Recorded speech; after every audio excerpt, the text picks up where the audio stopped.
평안한 안식일입니다. 우리의 마음까지도 다 알고 계신 하나님께서, 우리 주님께서 오늘 말씀하십니다. 너는 내게와 편히 쉬어라. 제가 담당하고 있는 음악학과에는 근하대라고 하는 안교 찬양팀이 있습니다. 근하대는 이 독일어로 은혜라고 하는 뜻인데, 지역교회에 저희가 방문해서 안식일학교 시간에 찬양을 드리는 것입니다. 관현악, 그리고 피아노, 그리고 성악, 이렇게 안식일학교 순서를 쓰는데요. 지금 찬양을 들려준 우리 김지혜 자매도 올해 근하대 팀에서 같이 활동하고 있습니다. 얼마 전에 지역교회 방문했는데 찬양의 그 호소력 짙은 찬양으로 많은 성도들이 눈물도 짓고, 그래서 제가 오늘 부탁했습니다.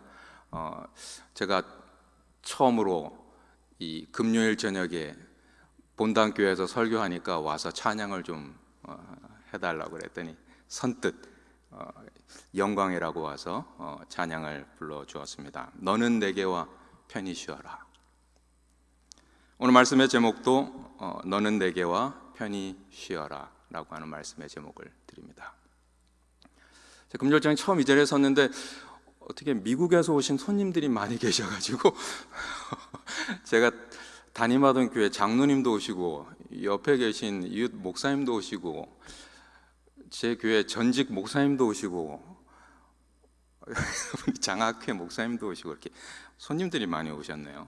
제가 이 자리에 서는 게 맞는지 모르겠습니다. 어쨌든 말씀을 전하겠습니다.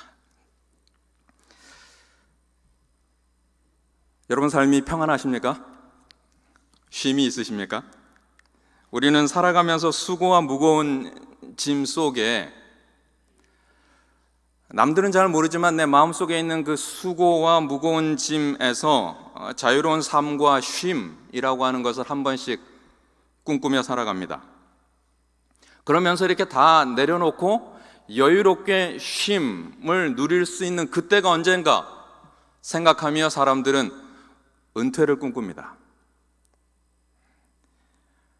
여러분, FIRE족이라고 하는 것 혹시 들어보셨습니까? 이 행복한 은퇴를 꿈꾸는 사람들이 생각하는 이 단어가 이 FIRE입니다. 이 불인데 사실은 이게 앞글자를 따서 만든 단어입니다.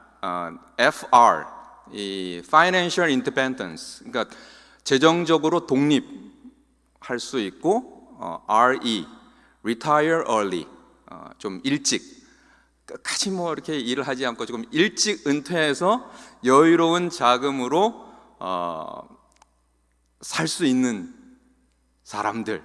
그래서 사람들이 이제 이 FIRE를 꿈꿉니다. 행복한 은퇴를 꿈꾸죠. 여러분 FIRE 하셨습니까? 40대에 은퇴한 한 FIRE족의 이야기가 인터넷 블로그에 있어서 읽어보았습니다. 이렇게 쓰여 있었습니다. 40대에 은퇴를 했어요. 은퇴 후 근황을 묻자 그는 이 말부터 했다. 작가가 이제 인터뷰를 한 것입니다. 역시 이론과 현실은 다르더군요. 그는 자신이 MBTI 유형 중에 INTJ라면서 INTJ, 뭔가 하면 이제 매사에 계획적이고 용의주도하고 내향적인 성격입니다. 자신이 일찍 은퇴해도 외롭지 않게 잘 지낼 수 있는 타입이라고 그렇게 확신했다고 말했습니다. 하지만 은퇴 후의 삶은 생각처럼 굴러가지 않았습니다. 예상과 달리 이 L씨는 스스로 내가 이 나이에 이렇게 놀아도 되나? 라는 생각에서 벗어날 수 없다는 점이었어요. 인터뷰한 작가가 묻습니다. 아니 왜요? 돈 걱정 없는 40대 중반의 파이어족이라면 하고 싶은 일을 하며 인생을 즐긴다 한들 뭐라고 할 사람도 없을 테고 노는 일에 스스로 당당해도 되지 않나요? 그는 대답합니다. 일을 그만둔 첫 해에 그동안 살아보고 싶었던 유럽 도시에 한두 달씩 머무는 식의 여행을 했어요. 어딜 가도 내 또래 사람들은 열심히 일하느라 바빴고 낮 시간에 레스토랑에서 느긋하게 식사하는 사람들은 나이든 은퇴자나 노인들 뿐이더군요. 그래서 그분들과 인사하고 이야기도 나누며 지내곤 했는데 배울 점도 많았지만 기분이 이상했어요. 나도 노인이 된 것 같고 내가 젊은 나이에 특별한 목적도 없이 떠돌아다니는가 현타가 왔죠. 그는 이야기를 나눌 자기 또래의 친구가 많지 않다는 게 생각보다 큰 문제라고 했습니다. 일상에서 부딪히는 소소한 이야기를 나눌 동년배가 없다 보니까 자신의 생각이 옳은지, 내가 지금 잘 살고 있는지 스스로 객관적으로 보기가 쉽지 않다는 것이었습니다. 다시 작가가 묻습니다. 그래도 파이어족이 되려고 하는 꿈을 가진 사람들 많잖아요. 엘씨 당신을 부러워할 사람이 많을 것 같은데요. 그는 대답합니다. 글쎄요, 처음에는 바쁘게 살고 있는 친구들한테 뭔가 민폐를 끼치는 게 아닌가 걱정했는데 요즘에는 친구들이나 전 직장 동료들한테서 느껴지는 활력, 에너지 같은 것들 때문에 압도당하고 괜히 쫄리는 느낌이 들기도 해요. 아무래도 공통 화제가 많지 않다 보니까 만남 자체도 줄어들고요. 엘씨는 요즘에야 70이 넘어서까지 일하셨던 부모님이 그 젊은 나이에 은퇴한다고? 너 직장에서 사고 쳤니? 어디 아프냐? 라며 걱정했던 마음을 알 것 같다고 하면서 이렇게 말합니다. 진정한 파이어족이 되기엔 준비가 부족했던 게 사실이죠. 돈이 있다고 곧바로 삶을 즐길 수 있는 건 아니라는 걸 머리로는 알았지만 충분치 않았어요. 몰두할 일이 없다 보니까 얼마 전엔 그렇게 싫어했던 회의 시간이 갑자기 그리워지더라고요. 예전의 활력을 다시 찾을 수 있는 일을 찾기 위해 노력하는 중입니다.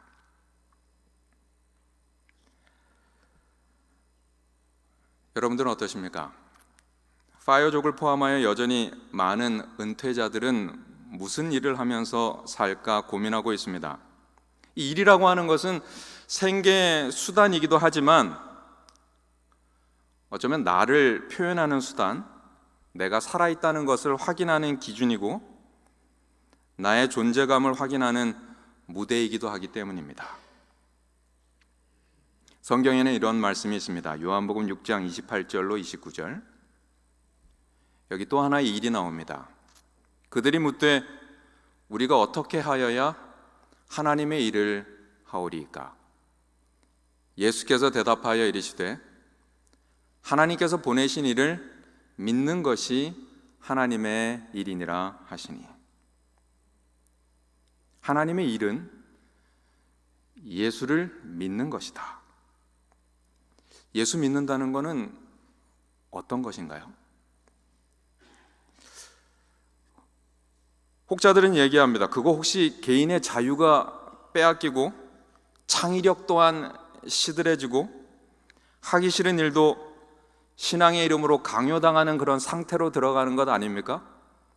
그 집단에 들어가면 똑같은 색깔로 형태가 균일화되고 그 속에서 살아가도록 억눌리고 틀에 박힌 어떤 것에 강요되는 일 아닙니까? 예수님 그 일에 대하여 이렇게 말씀하십니다. 마태복음 11장 28절로 29절 같이 한번 읽으면 좋겠습니다. 수고하고 시작. 수고하고 무거운 짐진 자들아 다 내게로 오라. 내가 너희를 쉬게 하리라. 나는 마음이 온유하고 겸손하니 나의 멍에를 메고 내게 배우라. 그리하면 너희 마음이 쉼을 얻으리라. 여기 쉼이라고 하는 말이 두 번 나옵니다. 처음에 쉼은 수고하고 무거운 짐진 자들아 다 내게로 오라. 내가 너희를 쉬게 하리라. 무거운 짐에서 벗어나는 쉼입니다. 두 번째 쉼은 나의 멍에를 메고 내게 배우라. 그리하면 너희 마음이 쉼을 얻으리라. 예수님의 멍에를 메고 배울 때, 일할 때 없는 쉼입니다. 예수님은 두 가지 쉼을 말씀하세요. 무거운 짐에서 벗어날 때 얻는 쉼과 일에 참여할 때 얻는 쉼, 이 모두를 우리에게 주시겠다고 하시면서 내게로 오라 초청하십니다. 예수님의 초청에는 구체적인 대상이 있습니다. 그 대상이 누굽니까? 아무나 오라고 하지 않았어요. 놀고 있는 자들 오라고 하지 않고 수고하고 무거운 짐진 자들아, 그들을 오라고 말씀하십니다. 그들이 누굽니까? 그들이 짊어진 수고하고 무거운 짐은 무엇일까요?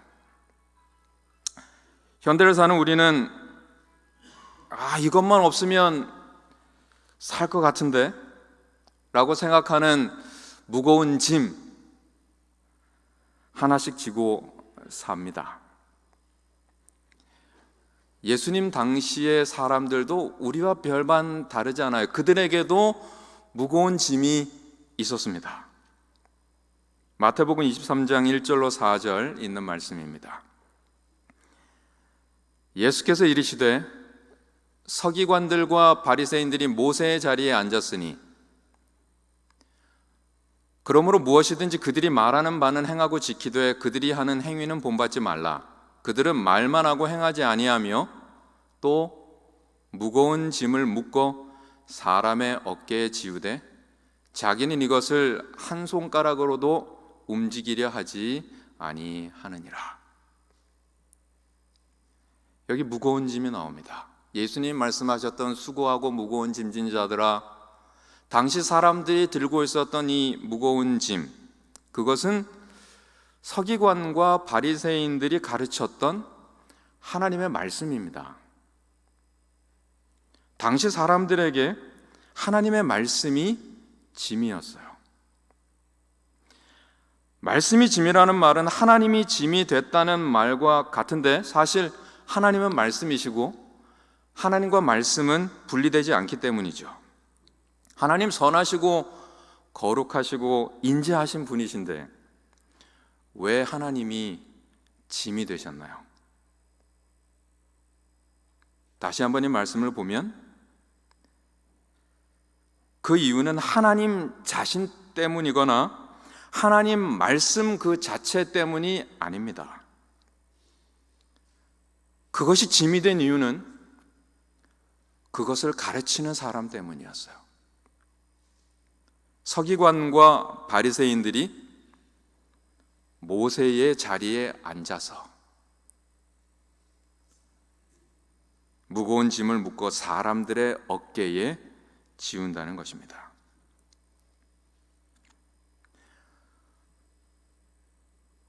무거운 이야기죠. 그 사람들의 가르침을 통해서, 말씀을 가르치는 사람을 통해 만나게 되는 것은 하나님은 저 멀리 앉아서 이것은 이렇게 하고 저것은 저렇게 하라 이렇게 해놓고선 사람이 어떻게 하는지 이렇게 감시하는 하나님이 되었다는 것입니다. 그 하나님의 말씀을 가르치는 사람들의 말을 들으면, 서기관과 바리새인들의 말을 들으면 들을수록 이게 어떻게 하나님은 우리가 눈치를 봐야 되는 분으로 비춰지는 것이죠. 하나님의 말씀이 짐이 되었던 것은 하나님 때문이 아니라 가르치는 자의 문제였습니다. 당시 사실 이 바리새인들과 서기관들은 성경을 가르칠 때 장로의 유전이라고 하는 것을 사용했습니다. 이 장로의 유전이라고 하는 것은 앞서 살았던 이 덕망 있는 서기관들이 모세의 이 5책 토라를 아주 구체적이고 세세하게 풀어서 구술로 전해준 가르침입니다. 예를 들어서 출애굽기에 십계명이 나오지 않습니까? 안식일에 일하지 말라고 말씀하셨죠. 근데 무슨 일을 하지 말라는지는 자세하게 명확하게 기록되지 않았습니다. 시대마다 일도 바뀌지 않겠습니까? 그래서 이 앞서 살았던 서기관들은 안식일에 해도 되는 일과 하지 않아야 할 일, 그 목록을 아주 상세하게 작성해 놓았습니다. 단적인 예로 안식일에 걷는 것도 일인데 일이 되지 않기 위해서는 몇 발자국 이하로 걸어야 한다고 정해놨습니다. 성경에도 사도행전 1장 12절에 보면 그 길은 안식일에 가기에 알맞은 길이다 라고 표현하면서 이 장로의 유전에 기록되었던 그 세세한 기록들에 대한 언급을 하고 있습니다. 그러니까 안식일 법과 관련된 그 세부적인 규정 제정에 집중하게 되면서 사람들은 점점 더 안식일을 제정하신 하나님의 이 궁극적인 뜻보다 지금 내가 몇 걸음째 걷고 있지? 만보기를 하면 내가 지금 몇 번째지? 그 생각하는데 관심을 모으기 시작한 것입니다. 11조도 마찬가지였습니다. 레위기에 따르면 토지 소산의 11조를 들여서 기업이 없던 제사장, 고아, 과부를 도우라고 했습니다. 그런데 이 구약 성경이 11조로 바쳐야 할 토지의 소산품들을 일일이 다 열거해 놓지 않았습니다. 그래서 서기관들은 11조를 어떤 품목을 드려야 할지, 어떤 것은 드리지 말아야 할지 고민하는 사람들을 위해서 구체적인 지침을 주고자 했던 것입니다. 마태복음 23장 23절에 따르면 이 바리새인과 서기관들이 사람에게 박하, 회향, 근채, 다 식용 약초들인데 그런 약초들에 대한 11조를 드려야 한다고 정했습니다. 이것이 안식일 법과 관련해서 장로의 유전이 사람들의 삶에 실질적인 권위를 가지게 된 과정이었습니다. 예수님 이 땅에 오셔서 그렇게 살아가고 있는 집단들을 보셨어요. 그리고 예수님은 여러 이유 때문에 이 장로의 유전에 굉장히 비판적이셨습니다. 그 장로의 유전이 율법의 근본적인 정신을 가르치지 않는다고 주님 말씀하셨습니다. 율법이 주신 하나님의 뜻은 정의와 정의, 긍휼, 믿음, 이것이 율법의 근본 정신인데 그것을 망각하고 11조를 드려야 할 품목에 관심이 있는 박하, 회향, 근채 이런 것을 정하는 일에 모든 관심이 집중되었던 것입니다.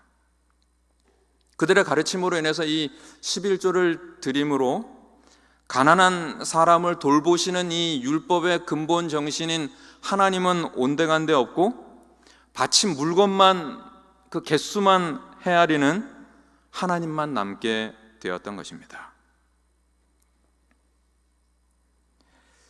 그것만은 아니었습니다. 서기관과 바리새인들이 하나님의 말씀을 짐으로 만들어서 어깨에다가 씌운 또 다른 이유는 마태복음 23장 4절에 주님께서 말씀하세요. 무거운 짐을 묶어 사람의 어깨에 지우되 자기는 이것을 한 손가락으로도 움직이려 하지 아니했다. 일하는 것은 움직이는 것인데 당시 종교 지도자들은 입술은 하나님의 말씀은 말하는데 그들의 손가락을 포함해서 그들의 행위는 하나도 움직이지 않고 정체되어 있다는 것입니다. 그러니까 당시에 농사 짓는 사람들은 아니 하나님은 저 하늘 위에서 사람들에게 이 땅에서 수확한 것 이것저것 드리고 그 품목만 계수하고 이렇게 하라 저렇게 하라 지시만 하면서 곡물 드리면 이거 맞게 드렸나? 숫자 계산하는 이러한 인색한 하나님으로밖에 비춰지지 않는 것입니다. 하나님의 말씀이 선포되었지만 그것이 짐이 된 것은 하나님 때문이 아니라 가르치는 자의 문제였던 것이죠. 예수님은 그렇게 하나님이 부담이고 하나님이 짐이 되었던 시대를 살던 사람들에게 말씀하세요. 내게로 오라. 내가 너희를 쉬게 하리라. 내게 오면 하나님이 짐이 아니고, 내게 오면 하나님이 억압이 아니고 쉼이고 자유라는 것을 경험하게 된다고 말씀하시는 것입니다. 예수님의 가르치는 이 하나님 말씀이 당시 서기관과 바리새인들과 무슨 차이가 있길래, 예수님이 보여주시는 하나님은 어떤 분이시길래 주님은 그렇게 말씀하실 수 있었을까요? 예수님께 가면 자유다. 은퇴하면 자유다. 이 자유를 최고의 가치로 숭상하는 현대인들은 하나님을 믿는 일이 쉼이다. 하나님의 믿는 일은 쉼을 준다라고 말씀을 들으면 율법에 대하여 좀 느슨한 태도를 취하는 것인가? 라고 상상할 수 있습니다. 하나님의 말씀은 다 지키지 않아도 된다. 지킬 만한 것만 지키고 우리 시대에 실현 가능한 것만 지키고 무시하면 되는 것이라 기대할 수 있습니다. 그러나 예수님이 보여주시고자 하는 하나님은 그것 또한 아니었습니다. 그것은 예수님을 오해하는 것이죠. 그런 예수님은 현대인이 만들고 싶은 예수님이지, 복음서에 기록된 예수님은 그렇게 말씀하시지 않으세요. 마태복음 5장 17절로 20절에 예수님은 이렇게 말씀하십니다. 내가 율법이나 선지자를 폐하러 온 줄로 생각지 말라. 폐하러 온 것이 아니로 완전하게 하려 함이라. 진실로 너희에게 이르노니 천지가 없어지기 전에는 율법의 1.1획도 결코 없어지지 아니하고 다 이루리라. 그러므로 누구든지 이 계명 중에 지극히 작은 것 하나라도 버리고 또 그같이 사람을 가르치는 자는 천국에서 지극히 작다 일컬음을 받을 것이요, 누구든지 이를 행하며 가르치는 자는 천국에서 크다 일컬음을 받으리라. 내가 너희에게 이르노니 너희 의가 서기관과 바리새인보다 더 낫지 못하면 결코 천국에 들어가지 못하리라. 예수님 마태복음 23장 23절에 또 이렇게 말씀하십니다. 화 있을진저 외식하는 서기관들과 바리새인들이여, 너희는 박하와 회향과 근체의 11조는 들이되 율법에 중한 바 정의와 긍휼과 믿음은 버렸도다. 그러나 이것도 행하고 저것도 버리지 말아야 할지니라. 11조의 그 물품도 다 제대로 드리고 율법의 그 정신도 다 지키고 또 그거에 맞는 행동도 해야 된다. 예수님의 말씀은 그것이에요. 그러면 우리가 이거 수학적으로 생각해 보면 둘 다 해야 하는 것입니다. 서기관과 바리새인들의 그 말도 지키고 행동도 하고 둘 다 지키는 것은 하나를 지키는 것보다 더 무거운 짐입니다. 그런데 예수님은 어떤 근거로 내가 너희를 쉬게 하리라, 내 멍에는 쉽고 내 짐은 가벼움이라 말씀하시는 것일까요?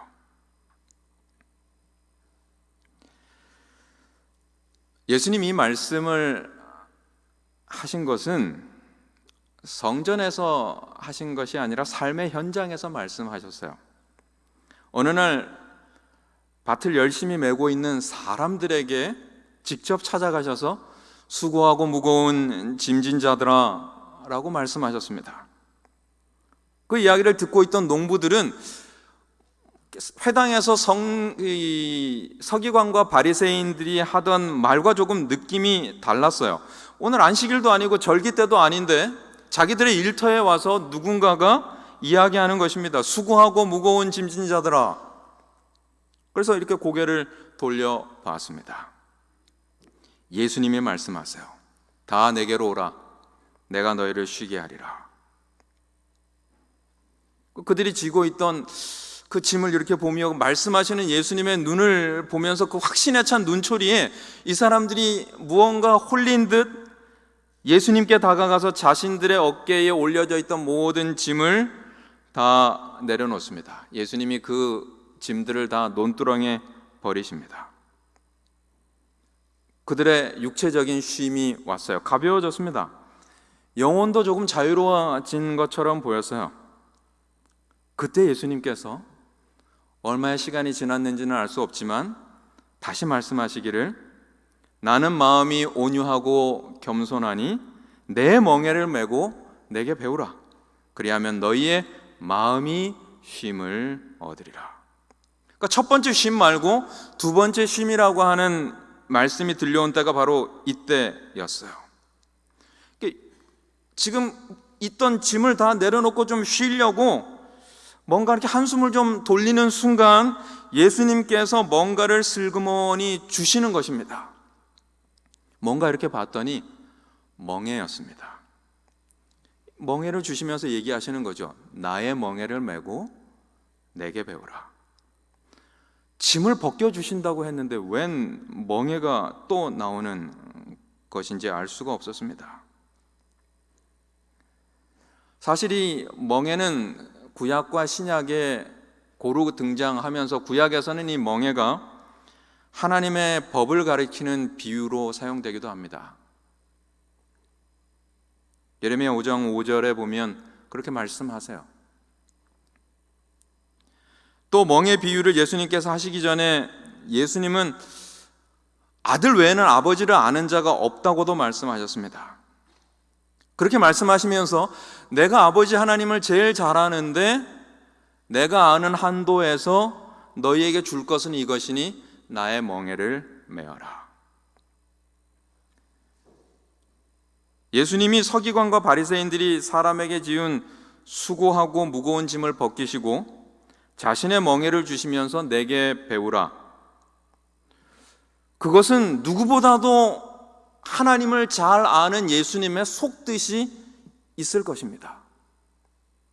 아들 외에 아버지를 그보다 더 잘 아는 자가 없다고 말씀하신 그분께서 당시에 하나님에 대하여 잘못 생각하고 있는 사람들에게 하나님은 어떤 분이시며 하나님의 말씀은 어떠해야 하는지를 소개해 주기 위하여 그들에게 예수님의 멍에를 주신 것이에요.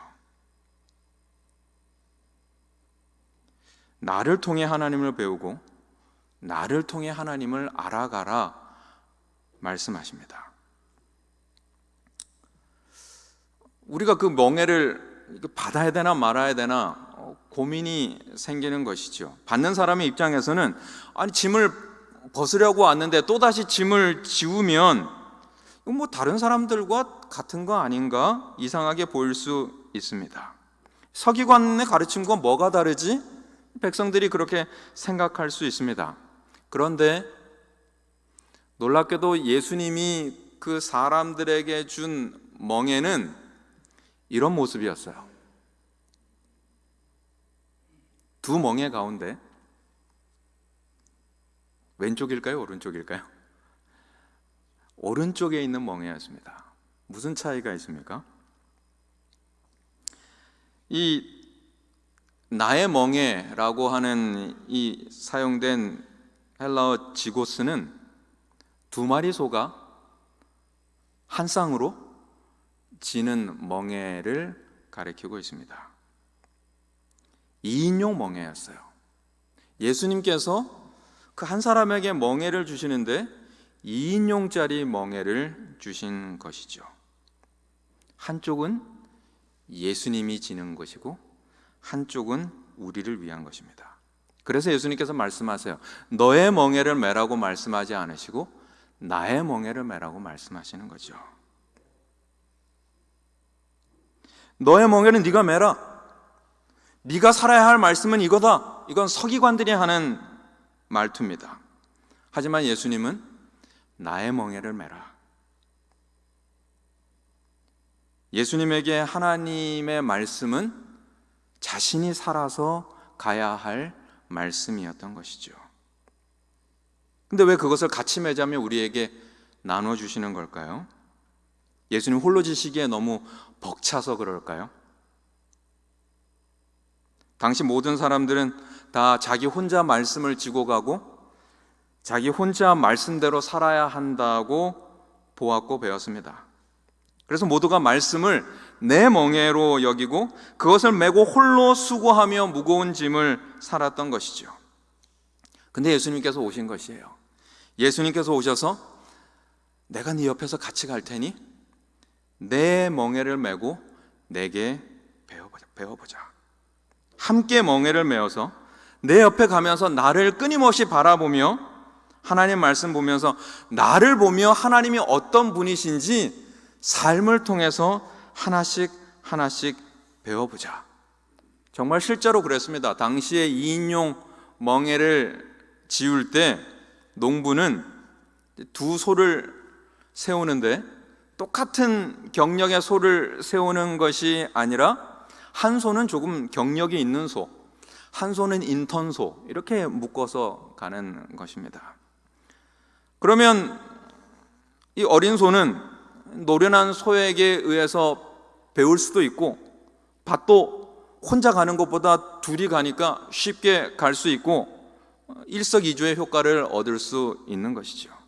예수님 멍해 주시면서 내게 배우라 하실 때 그 뜻은 바로 이런 것입니다.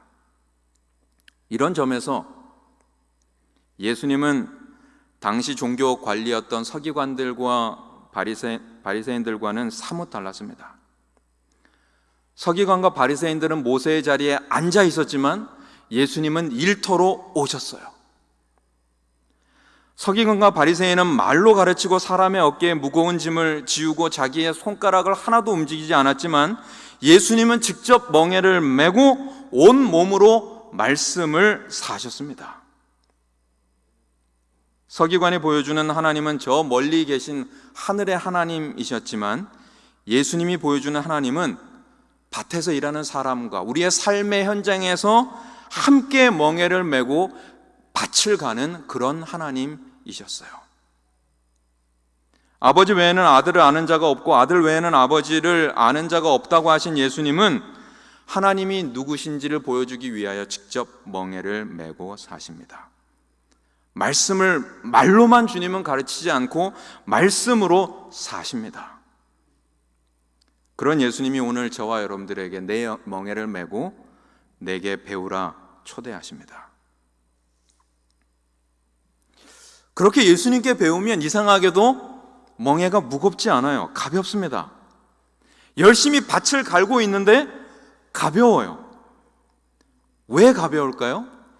내 목에 멍에가 지어졌는데 사실은 내 옆에 계신 예수님이 나의 져야 할 그 모든 것까지도 다 지시고 나는 그냥 옆에 이렇게 덤으로 지고 갈 수 있도록 내 옆에 계시는 것이지요. 그림 하나를 보여드리겠습니다. 마치 이런 것입니다. 이 프랑스의 화가가 그린 그림인데 제목이 돕는 손입니다. 누가 뭘 돕는 걸까요? 이게 지금 할아버지가 고깃배를 이렇게 어부 같아요. 그런데 이제 손녀를 태운 것입니다. 한 5살쯤 되었을까요? 인생을 가르쳐 주겠다. 바다로 나가보자. 태워준 것입니다. 처음 바다로 나갔는지 이 소녀의 얼굴을 보십시오. 아주 결의에 찼는지 무서운지 이 항해를 앞두고 큰 노를 꽉 잡고 있습니다. 배가 앞으로 나갑니다. 소녀는 옆을 보지도 않아요. 배가 나가니까 아주 이게 무슨 일인가 지금 휘둥그레져 가지고 노를 젓고 있습니다. 배는 누구 때문에 나가는 것일까요? 돕는 손입니다. 예수님을 통해 배우는 하나님의 말씀은 이렇습니다. 예수님이 다 사셨고 예수님이 다 순종하셨고 예수님이 우리를 위해 다 의로움을 나누어 주시면서 오늘도 우리를 격려하시며 말씀하십니다. 내 곁을 떠나지 말고 내 옆에서 내 멍에는 쉽고 내 멍에는 가벼우니 나와 같이 가자. 우리가 할 일은 주님의 멍에에 우리의 목을 내맡기는 것입니다. 우리의 목줄을 주님 앞에 내놓는 것입니다. 예수님 곁에서 함께 밭을 갈다 보면 우리는 하나님을 만날 수 있습니다. 주님 곁에 있으며 주님의 말씀을 들으며 누구보다도 하나님을 잘 계시해 주시는 주님을 통하여, 말씀을 통하여 하나님을 경험할 수 있습니다.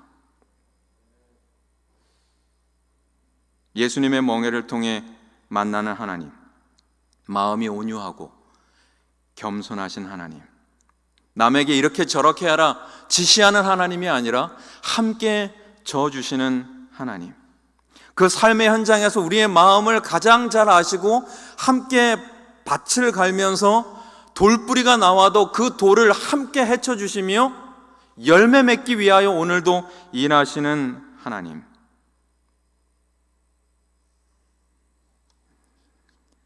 때로는 우리가 삶의 일에 치이다 보면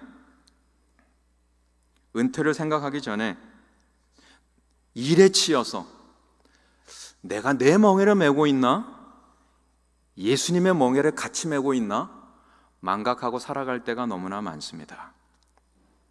내가 너무 힘을 주고 그렇게 살다 보니 점점 그 멍에가 무겁고 나중에는 과중하게 여겨지기까지 하는 것이죠. 그것은 바로 그때 멍에의 중심축이 나에게로, 이기적인 나, 에고로 집중되었기 때문입니다. 주님의 멍에가 무거워질 때 어떻게 해야 할까요? 예수님의 멍에가 무거워질 때는 그 멍에를 벗어버리는 것이 아니라 그 중심을 예수님께로 돌려드리는 것이죠. 예수님이 그 멍에의 중심이 되도록, 그러면 주님께서 그 멍에를 이끌어 가시고 우리는 조금 헐렁해지며 쉼을 쉴 수 있고 배울 수 있는 것입니다. 예수님 말씀하십니다. 수고하고 무거운 짐진 자들아 다 내게로 오라. 내가 너희를 쉬게 하리라. 사랑하는 성도들이시여, 우리의 삶이 어떤 사람에게 목 내놓고 사는 사람이 아니라 주님 앞에 목을 맡길 수 있는 삶으로 살아가는 우리 모두가 되기를 간절히 소망합니다.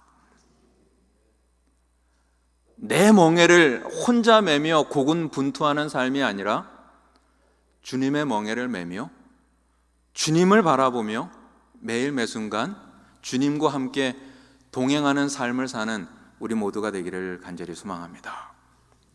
주님 오늘 말씀하십니다. 나랑 같이 메고 나랑 같이 가자. 그 무거운 짐이 다 주님 앞에 내려주고 주님의 쉽고 가벼운 멍에가 우리의 목에 드려지는 축복의 안식일이 되시기를 간절히 소망하며 말씀을 마치겠습니다.